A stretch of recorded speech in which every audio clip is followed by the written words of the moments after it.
What's up mga kalamig? Ito tayo ngayon, meron tayong customer ang dumayo sa atin. Honda Mobilio. Ang gagawin namin dito ay lilinisan namin ang evaporator kasi tumutulo na siya sa loob. Kailangan din natin palitan ng filter. Ayan, makita na dyan sa video. Hindi na namin ginawang ipakita sa inyo ng step by step kung paano namin binaklas. Pero sa mga baguhan na makakakita nito, malaking tulong. Ayan, kita nyo naman dito sa video kung gaano karami ang evaporator. Ayan, oh. Tanggalin nyo lang ang U-box. Parang typical lang siya na Honda Civic. Tanggalin mo lang yung U-box, tanggalin mo yung blower, makukuha mo na yung evaporator. Kumbaga mailalabas mo na siya. Hindi mo siya kakailanganing tanggalin pa ang dashboard. First time nga lang pala namin itong makabaklas ng Honda Mobilio. A few moments later. Ayan, ang nangyari dito kay sir, tumutulo na ang tubig sa loob. Kaya naisipan ni sir na palinisan ang evaporator. Ayan, oh, grabing kapal ng dumi, gula-gulaman na siya. Kaya sa mga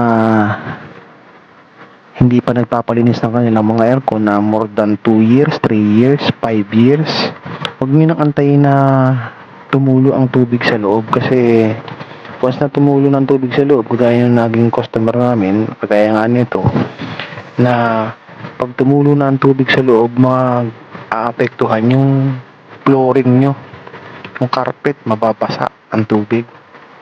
Tsaka pag naramdaman nyo ng mahina na ang buga ng hangin, palinisan nyo na.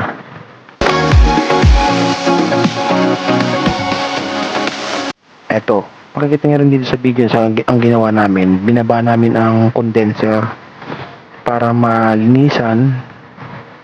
Dinamay na rin namin para nakababa na rin lang. Pinata namin ng filter yan eh. Okay din naman yung hindi binabaklas. Kaya lang, dito na sa baba, in-spray natin para mas malamig tsaka mas maganda. Pinlasing nga rin pala namin yan bago namin palitan ng filter. Yun yung kumbaga nakapacking.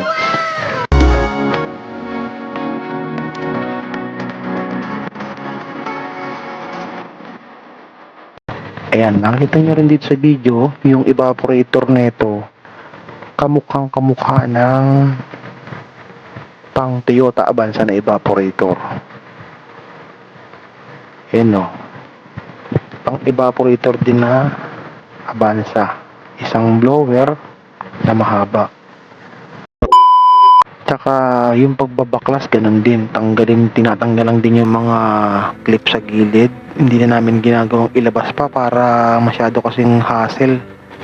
Kumbaga kaya mo naman na siyang pag naitanggal mo yung ceiling, maibababa mo na yung evaporator. Double check na rin ng evaporator once na ibinaba. Kailangang leak test kasi sobrang tagal nang hindi nabababa at napapalinisan ang evaporator para malaman na rin kung may leak. Okay naman siya. Ayan, ganun lang kasimple mga kalamig. Pagpabalik ng evaporator, salpak, lagyan ng expansion valve, lagyan ng fittings, balik ng blower. Hindi siya ganun kahirap, kumbaga hindi siya ganun kahirap gawin. Kaya sa mga makakakita nito, sana makatulong sa inyo ng kahit konti. Ayan, no, ganyan na ganyan yung mga ginagawa natin sa Toyota Avanza. 2 tao, pero ayan, no, kumbaga parang ganun talaga sa Toyota Avanza. Walang pagkakaiba.